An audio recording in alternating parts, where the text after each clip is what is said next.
Hello student, जैसा कि पिछली वीडियो में हमने कहा था कि हम नेक्स्ट वीडियो में रिफ्रैक्शन पर चर्चा करेंगे। तो आज हम लोग रिफ्रैक्शन ऑफ लाइट हम लोग रिफ्रैक्शन ऑफ लाइट पर चर्चा करेंगे, जिसका आज पहला भाग है, part first. What is the refraction of the light?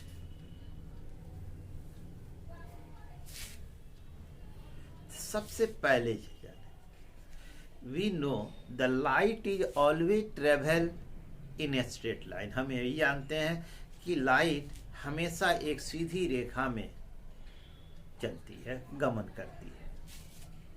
But when the light changes the medium, जब लाइट माध्यम बदलती है, एक माध्यम से निकलकर दूसरे माध्यम में प्रवेश करती है, when the light enter from one medium to the another medium, जब लाइट चलती हुई एक माध्यम से दूसरे माध्यम में प्रवेश करती है, तब यह अपने पथ से विचलित हो जाती है। इसी घटना को हम रिफ्रैक्शन ऑफ लाइट कहते हैं। ठीक है। The phenomenon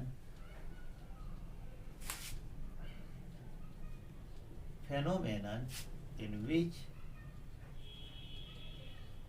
a beam of light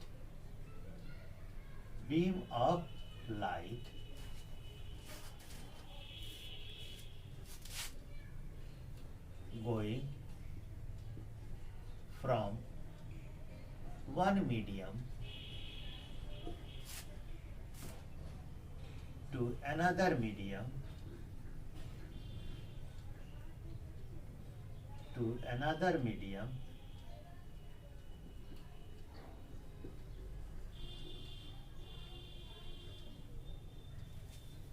it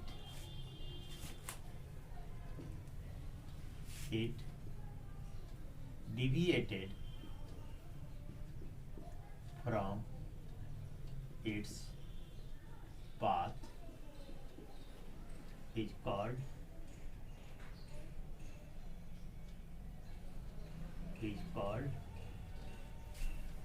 a refraction of light। यानी वह घटना जिसमें एक लाइट एक माध्यम से दूसरे माध्यम में, है ना, जा रही हो, तो यह अपने पथ से विचलित हो जाती है, डिविएट हो जाती है, जिसे हम रिफ्रैक्शन ऑफ लाइट कहते हैं। यानी जैसे मान लीजिए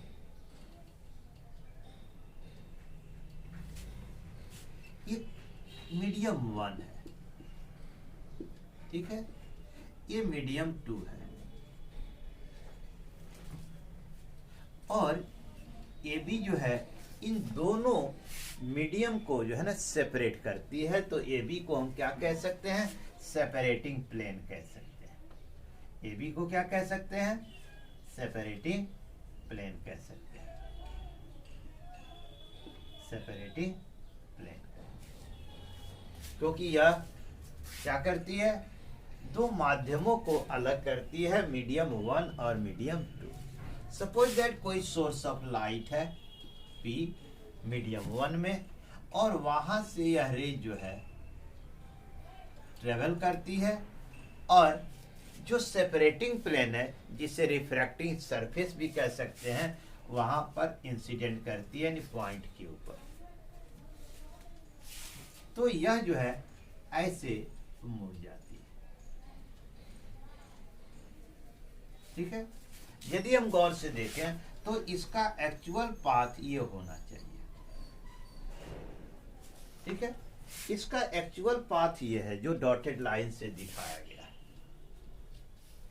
this is the actual path, but it deviated in the another medium, यानी कि पी क्यू डायरेक्शन जो है या एस में आना चाहिए, पी क्यू एस होना चाहिए, लेकिन when it going to the another medium it deviate from its path, या अपने रास्ते से मुड़ गई कि वह डायरेक्शन में चली गई, या ऐसे हो सकता है. It is depending on the nature of the medium.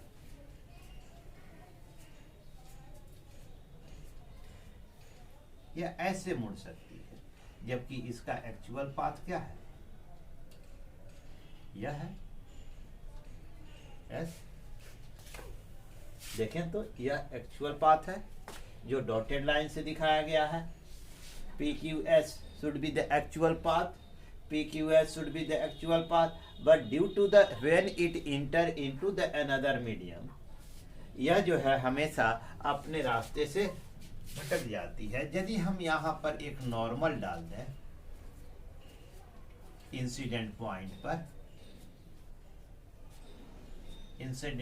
पर नॉर्मल डाल दें, तो हम क्या देखते हैं कि यह नॉर्मल की ओर मुड़ गई, यह नॉर्मल से दूर हट गई. नॉर्मल से दूर हटना या नॉर्मल की ओर मुड़ना, यह इस बात पर निर्भर करता है, यानी नेचर ऑफ द मीडियम पर. किस पर निर्भर करता है? नेचर ऑफ द मीडियम पर, कि जिस माध्यम में वह प्रवेश कर रही है उसका नेचर क्या है. तो इसी घटना को हम कहते हैं, क्या कहते हैं? रिफ्रैक्शन ऑफ लाइट, यानी अपने पथ से भटक जाना लाइट का. इसी घटना को क्या कहते हैं? Refraction of light. It is clear. अब क्वेश्चन ये उठा कि what is the cause of the refraction. Cause of the refraction, refraction के कारण क्या है. ठीक है, तो आइए देखते हैं cause of the refraction. Cause of refraction, cause of refraction of light.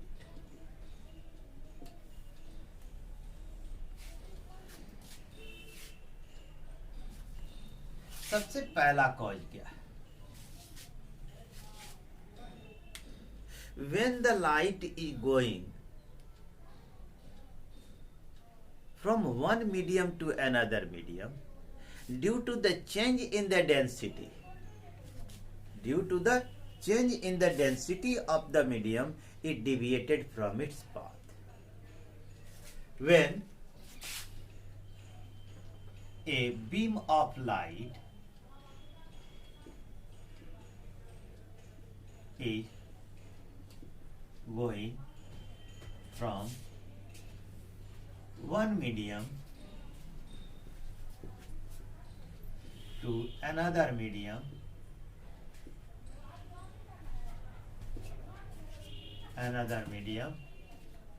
due to the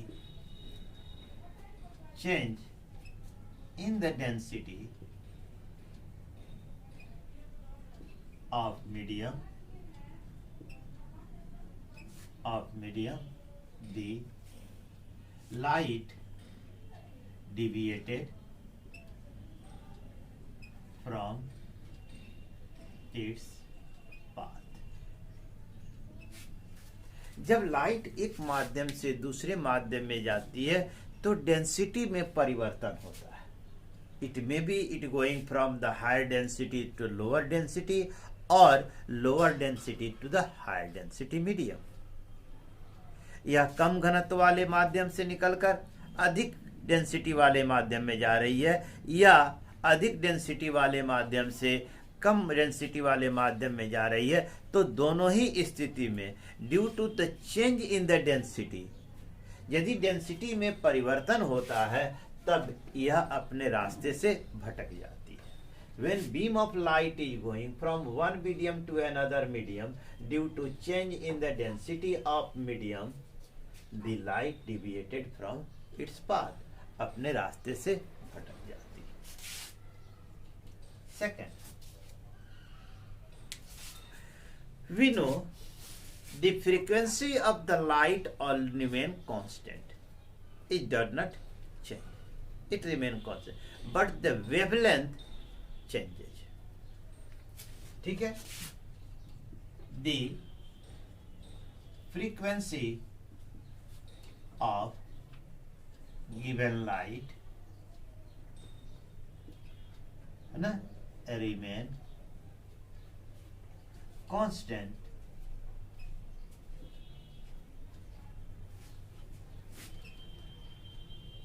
while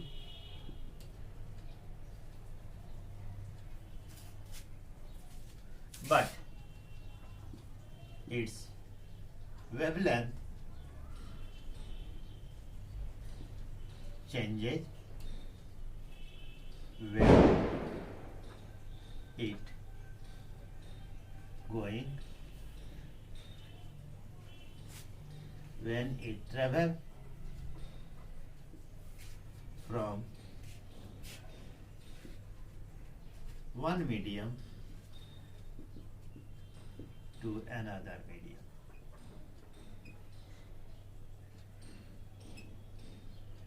ठीक है, किसी भी दिए गए लाइट की जो फ्रीक्वेंसी होती है वह कांस्टेंट रहती है, नियत रहती है, वह नहीं बदलती है, लेकिन उसकी वेवलेंथ जो है ना, जब वह एक माध्यम से दूसरे माध्यम में जाती है तो उसका वेवलेंथ बदल जाता है। क्योंकि हम जानते हैं C इक्वल टू नीटा लेमडा, जहां C क्या है, velocity of light, velocity of light है, नीटा क्या है, फ्रीक्वेंसी ऑफ लाइट, ठीक है, और लेमडा क्या है, wavelength of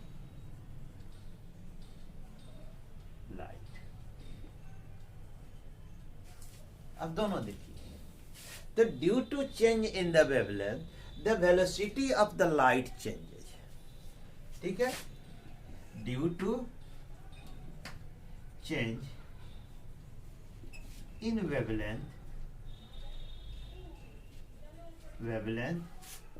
the velocity of light changes।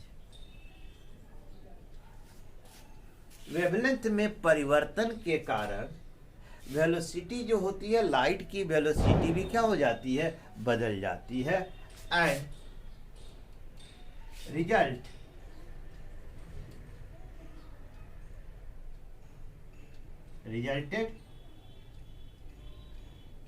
results the light deviate from its path, और परिणाम स्वरूप क्या होता है कि लाइट अपने पथ से विचलित हो जाती है, ठीक है, दिस इज द रीजन, और इसी घटना को हम क्या कहते हैं, रिफ्रैक्शन कहते हैं। इसी के कारण जो है रिफ्रैक्शन की घटना होती है, ठीक है, इसी कारण रिफ्रैक्शन की घटना होती है, क्लियर। अब यहां पर हम एक वर्ड यूज करेंगे, optically denser and optically rare medium.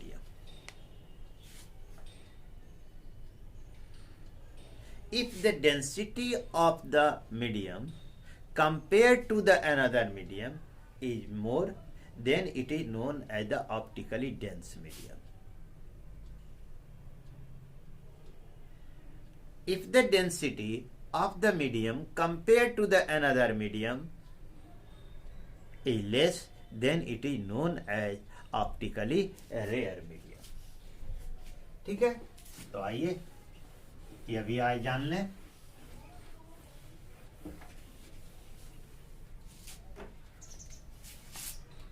Optically dense when the density of medium compared to another medium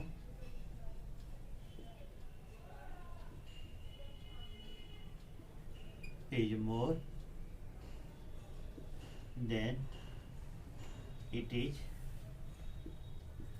known as optically dense medium.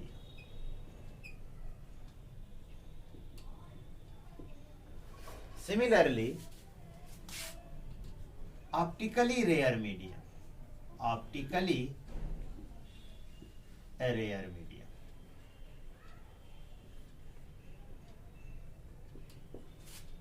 when the density of medium compared to another medium is less then it is known as optically rare medium. अब यहां जान लेना, we take the two medium, water and the glass.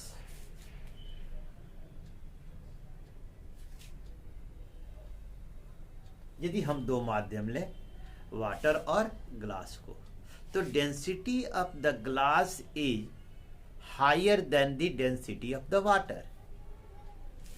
Glass की density पानी की density से अधिक है, तो इसलिए ग्लास जो है ऑप्टिकली डेंस मीडियम हो गया. किसकी तुलना में? वाटर की तुलना में. और वाटर ऑप्टिकली रेयर मीडियम हुआ ग्लास की तुलना में. लेकिन यदि हम एयर और वाटर की तुलना करें तो वाटर ऑप्टिकली डेंस हो गया एयर की तुलना में, और एयर रेयर हो गया ऑप्टिकली रेयर वाटर की तुलना में. तो this is the optically dense and optically rare medium.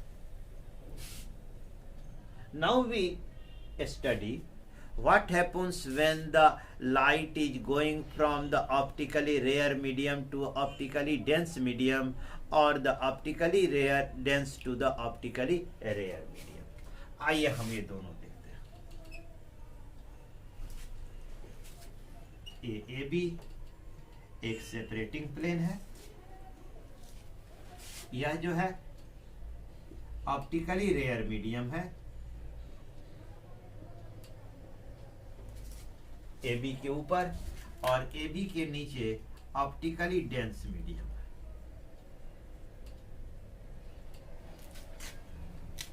कोई source of light P rare medium में, जिससे एक rays of the light PQ इस सेपरेटिंग प्लेन पर, दो माध्यमों को अलग करने वाली सेपरेटिंग प्लेन के Q पर इंसिडेंट करती है. जहां इंसिडेंट करती है हम वहां पर एक नॉर्मल यानी perpendicular to the separating plane डाल देते हैं. ठीक है, तो यह हम क्या पाते हैं?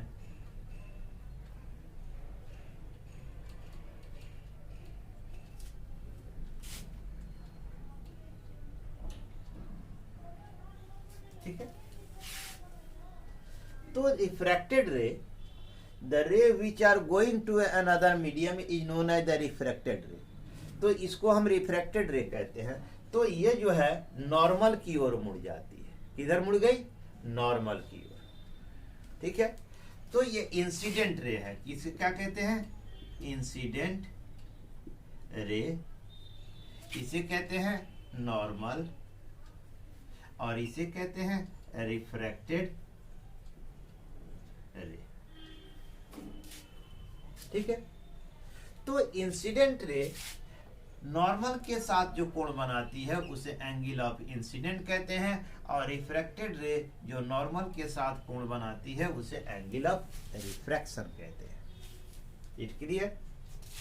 तो PQ is the incident, QR a refracted ray, MN is the normal at incident point Q, angle PQM, angle of incidence, angle RQN, angle of refraction. तो यहां हम देखें रेयर से जब डेंस में जाती है तो कहां मुड़ गई? नॉर्मल की ओर। अब यहां देखें, ये है CD, ये है refracting plane,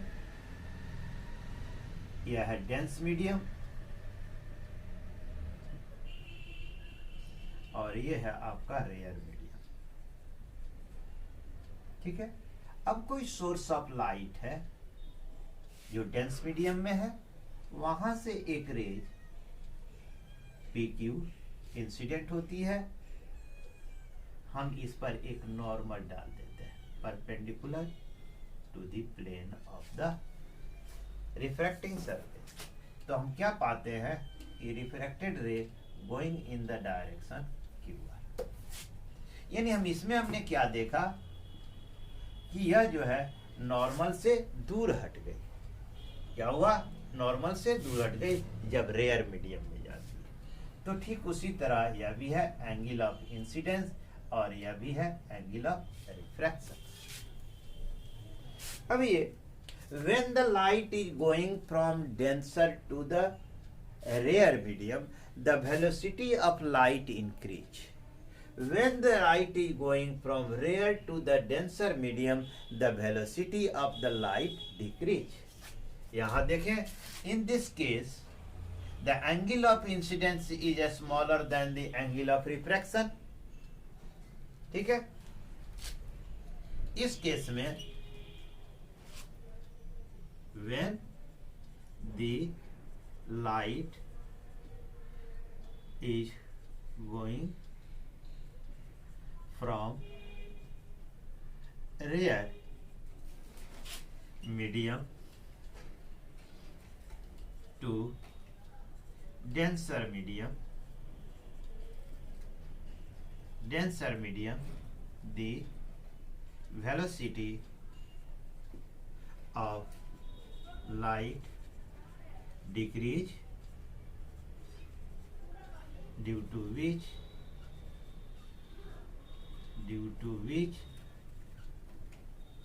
a refracted ray bend towards normal। यह नॉर्मल की ओर मुड़ जाती है। तो angle of incidence is greater than the angle of refraction, यानी इसकी स्थिति में एंगल ऑफ। अब यहां देखें, when light it travel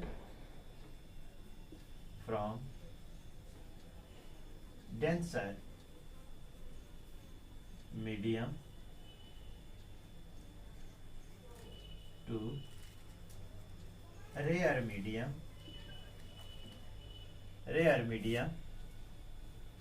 the velocity of light increase,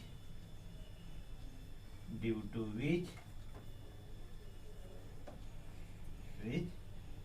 it bend away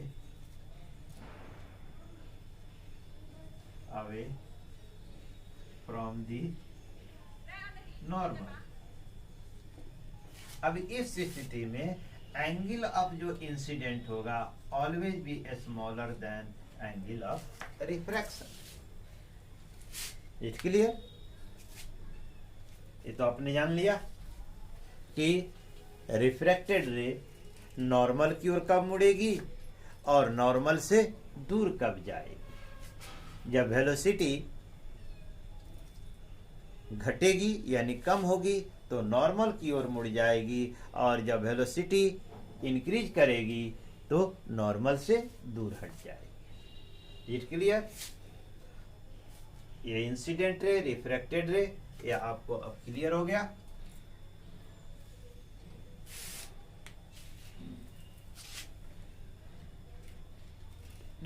laws of reflection की तरह ही रिफ्रैक्शन के भी दो नियम होते हैं। लॉज ऑफ रिफ्रैक्शन के दो नियम होते हैं। पहला नियम, the incident ray, the refracted ray and normal to the incident point, all three lie in the same plane. आइए लॉज ऑफ रिफ्रैक्शन के बारे में भी जान लें।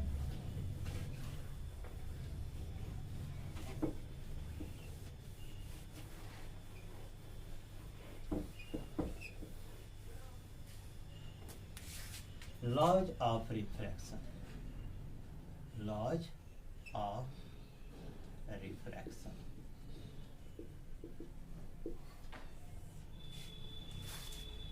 There are two laws of refraction. There are two laws of refraction. पहला,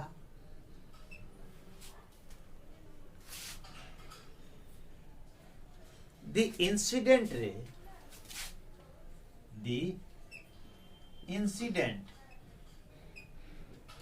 ray, refracted ray,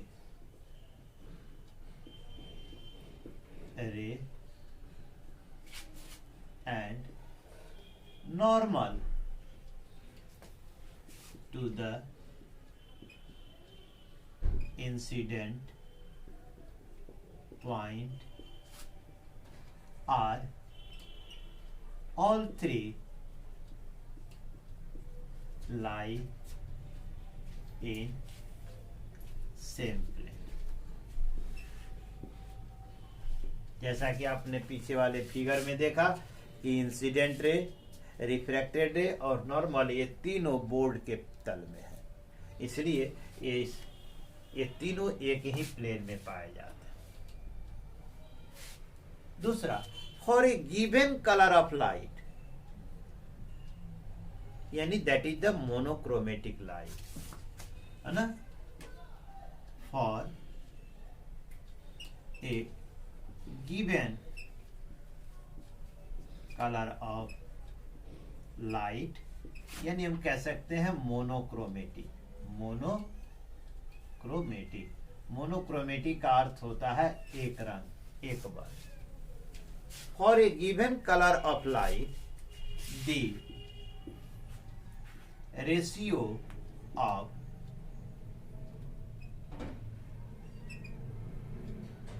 sign of angle of incidence to the sine of angle of refraction always be constant,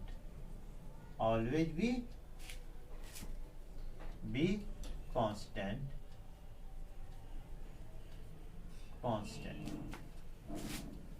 This constant is also called a refractive index of medium. It is denoted by mu, यानी इसे mu पढ़ते हैं, mu, और नू, इसे नू पढ़ते हैं, एन की तरह होता है, ठीक है। तो sine of angle of incidence, angle of incidence को आई से डिनोट करते हैं, तो साइन आई बटा sine of angle of refraction sine R बराबर कांस्टेंट। इसी कांस्टेंट को हम म्यू से डिनोट करते हैं या नू से डिनोट करते हैं, that is the sine I बटा sine R equal to mu. Mu को हम क्या कहते हैं? Refractive index of the medium, है ना। म्यू बराबर रिफ्रैक्टिव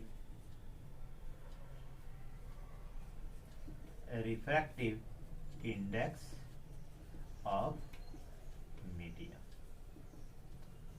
ठीक है। sin I by sin R is equal to refractive index of the. This law, only the second law, is also known by the Snell's law. This law is also known by Snell's law. हम इसे Snell's law के नाम से, only the second law, not first law, only the second law is also known by Snell's law. Clear? This is the clear. आज बस इतना ही। In the next video I will explain about the refractive index. Clear? Thanks.